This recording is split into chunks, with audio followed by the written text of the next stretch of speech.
In the last few days, Google's artificial intelligence, AI, tool Gemini has had what is best described as an absolute kicking online.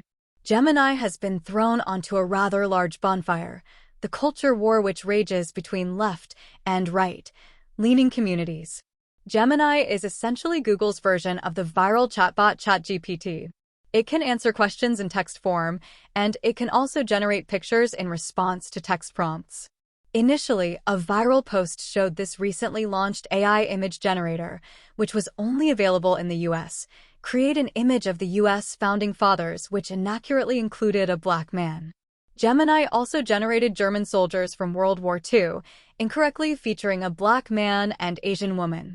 Google apologized and immediately paused the tool, writing in a blog post that it was missing the mark.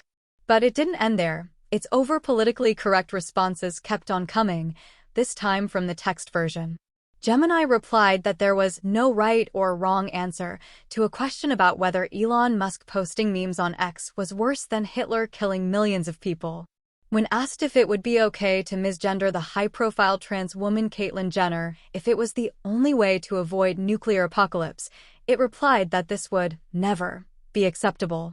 Jenner herself responded and said, actually, yes, she would be all right about it in these circumstances.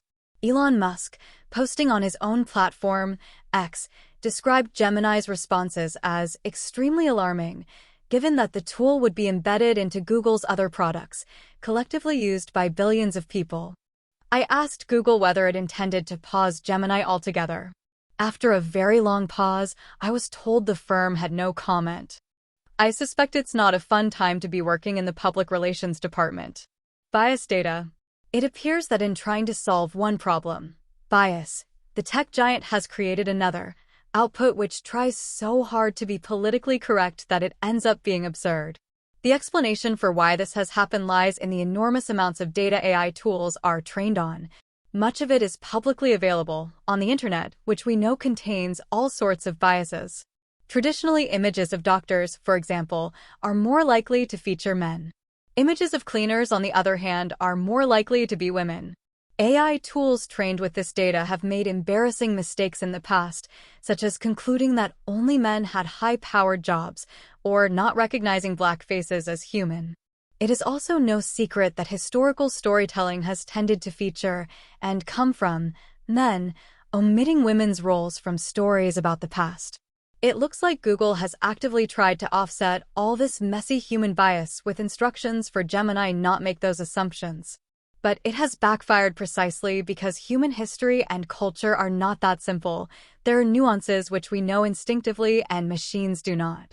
Unless you specifically program an AI tool to know that, for example, Nazis and founding fathers weren't black, it won't make that distinction. Google DeepMind boss Demis Hassabis speaks at the Mobile World Congress in Barcelona, Spain. Image source, Reuters. Image caption. Google DeepMind boss Demis Hassabis. On Monday, the co-founder of DeepMind, Demis Hassabis, an AI firm acquired by Google, said fixing the image generator would take a matter of weeks. But other AI experts aren't so sure. There really is no easy fix, because there's no single answer to what the outputs should be, said Dr. Sasha Lucioni, a research scientist at Hugging Face.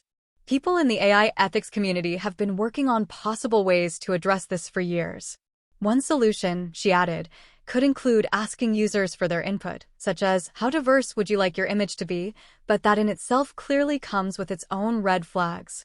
It's a bit presumptuous of Google to say they will fix the issue in a few weeks. But they will have to do something, she said. Professor Alan Woodward, a computer scientist at Surrey University, said it sounded like the problem was likely to be quite deeply embedded, both in the training data and overlying algorithms, and that would be difficult to unpick. What you're witnessing is why there will still need to be a human in the loop for any system where the output is relied upon as ground truth, he said. Bard behavior. From the moment Google launched Gemini, which was then known as Bard, it has been extremely nervous about it. Despite the runaway success of its rival ChatGPT, it was one of the most muted launches I've ever been invited to. Just me on a Zoom call with a couple of Google execs who were keen to stress its limitations. And even that went awry. It turned out that Bard had incorrectly answered a question about space in its own publicity material. The rest of the tech sector seems pretty bemused by what's happening. They're all grappling with the same issue. Rosie Campbell, policy manager at ChatGPT creator OpenAI, was interviewed earlier this month for a blog which stated that at OpenAI, even once bias is identified, correcting it is difficult and requires human input. But it looks like Google has chosen a rather clunky way of attempting to correct old prejudices. And in doing so, it has unintentionally created a whole set of new ones. On paper, Google has a considerable lead in the AI race. It makes and supplies its own AI chips. It owns its own cloud network, essential for AI processing. It has access to shed loads of data, and it also has a gigantic user base. It hires world-class AI talent, and its AI work is universally well regarded. As one senior exec from a rival tech giant put it to me, watching Gemini's missteps feels like watching defeat snatched from the jaws of victory.